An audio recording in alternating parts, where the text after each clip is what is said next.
Good morning, everybody. Welcome back. Early bird gets the worm, so thank you all for coming to day 2 of the DC Blockchain Summit.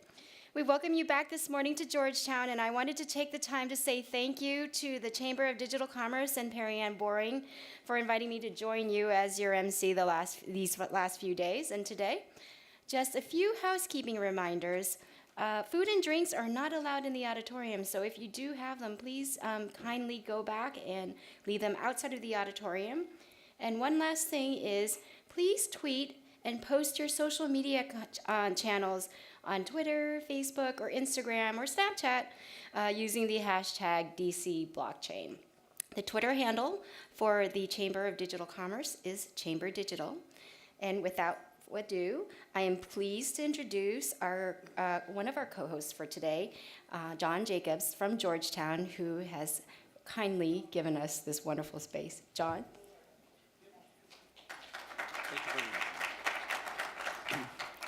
Good morning and welcome.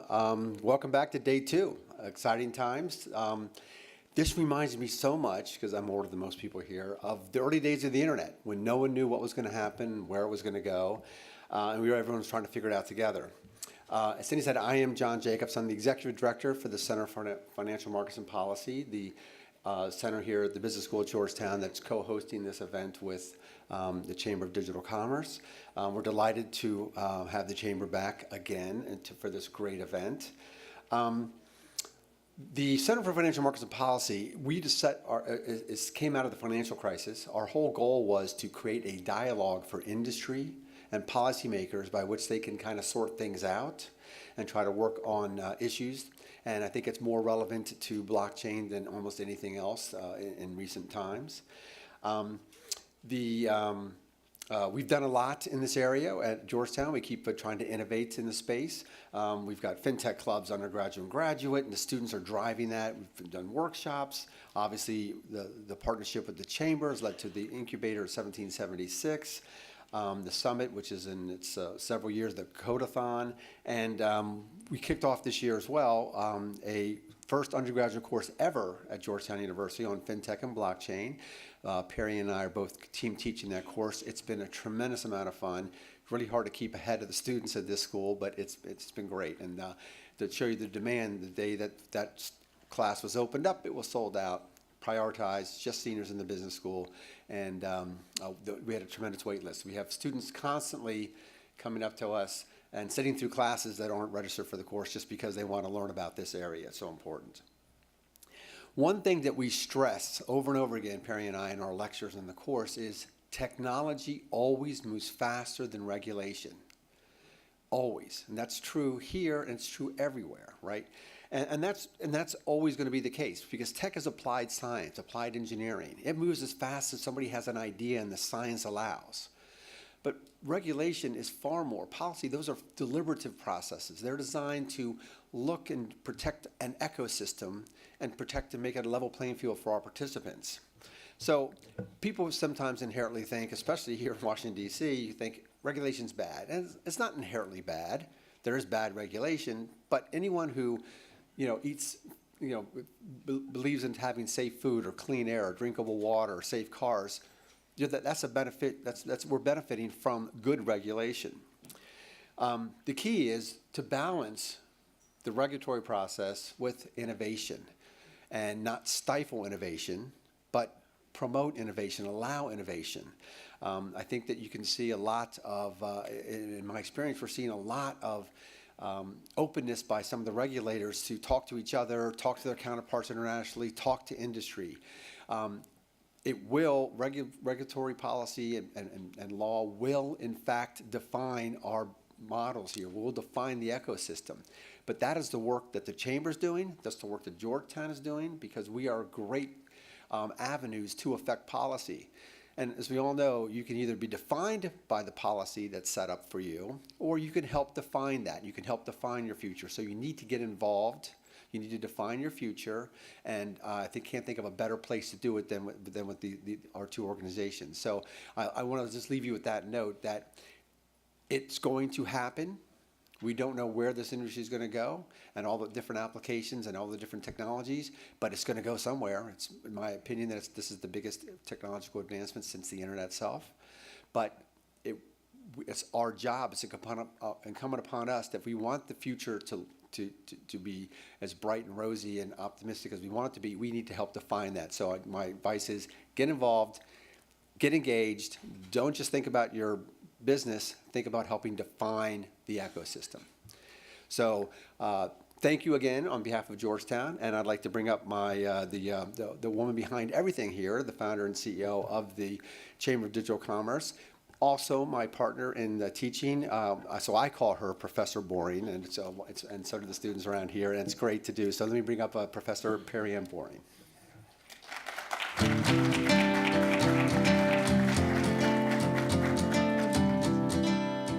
Thank you so much, John. I'll try not to be boring.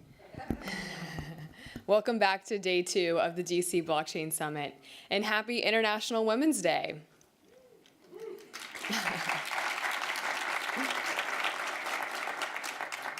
So yesterday we heard from several chamber members, some industry pioneers, government leaders.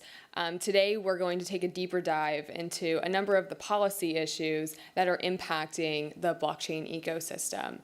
So as we discussed yesterday, the Chamber of Digital Commerce is the world's largest trade association that's representing the blockchain technology industry, and we represent over 160 companies that are investing in and innovating with blockchain-based technologies. So since our inception 3.5 years ago, we've embarked on a journey to really understand the friction within the regulatory environment and to help alleviate that through our work in our platform. So the top 5 policy issues that we have found and defined at the Chamber are the following. The first is around tokens and initial coin offerings. We heard a lot about this yesterday. We'll hear more about it this afternoon. But there has been an increasing amount of token sales and financing used with this incredibly powerful tool, but there's a lot of questions into where this fits into the regulatory environment. The second one is around smart contracts. We are at risk of creating a state patchwork of regulation and legislation around smart contracts, which could really pull apart the potential of this technology. Our General Counsel and Policy Director, Amy Kim, will be digging into this in just a few moments. The third top policy issue at the Chamber is around tax. So the way we tax cryptocurrencies is fundamentally broken. In 2014, the IRS defined that convertible virtual currencies would be taxed as property. And this has led to a lot of friction in terms of the way cryptocurrencies are able to be used for payment mechanisms. In fact, it makes it basically impossible because every single transaction has to be calculated and taxes have to be paid on every single transaction. So at the Chamber, we are advocating to exempt convertible virtual currencies from both the capital gains and investment income tax. The fourth top policy issue at the Chamber is around accounting. Accounting is a challenge that almost all companies in this space face. For anyone who is holding cryptocurrencies or digital assets, there are no accounting standards for this today, at least in the United States. And because of that, it makes it incredibly difficult for companies to obtain an independent audit. Or if you are a public company subject to audits, it causes a lot of challenges with that as well. So we have an initiative, the Digital Assets Accounting Consortium, which is advocating for accounting standards for digital currencies. And then the fifth policy issue at the Chamber is around anti-money laundering and terrorist financing. There has been a lot of confusion and just general miscommunication about the AML and terrorist financing risk of virtual currencies. We would argue that because of the blockchain, this public and radically transparent ledger that creates a record of every single transaction of a particular ecosystem, you actually can get an incredible amount of transparency in data that you would not receive in analog channels such as cash. To learn more about our policy issues, our positions, and the work that we're doing on these issues, you can see our website under the policy section at digitalchamber.org. So over the past year, we've come a long way, not only at the Chamber, but as the industry. We've seen a tremendous amount of growth. About this time last year, the total market capitalization of the blockchain economy was about $20 billion. Today, it's up to as high as $500 billion. And all that equates into a lot more resources that can be recycled and reused to invest back into the blockchain industry.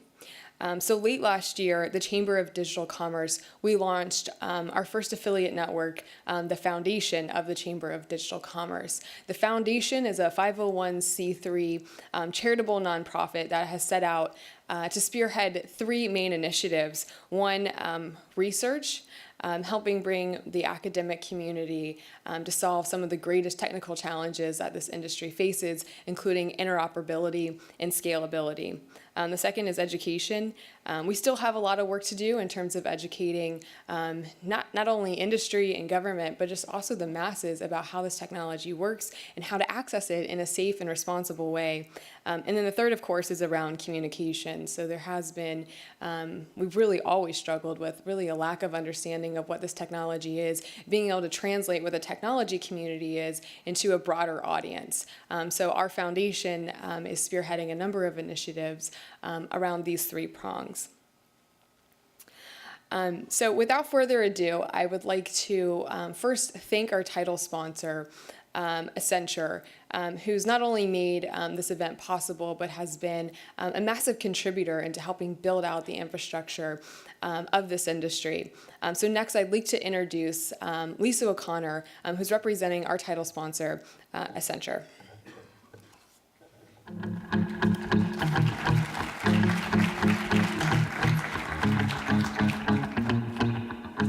Thanks, everyone. It's really an honor to be here sponsoring this event again.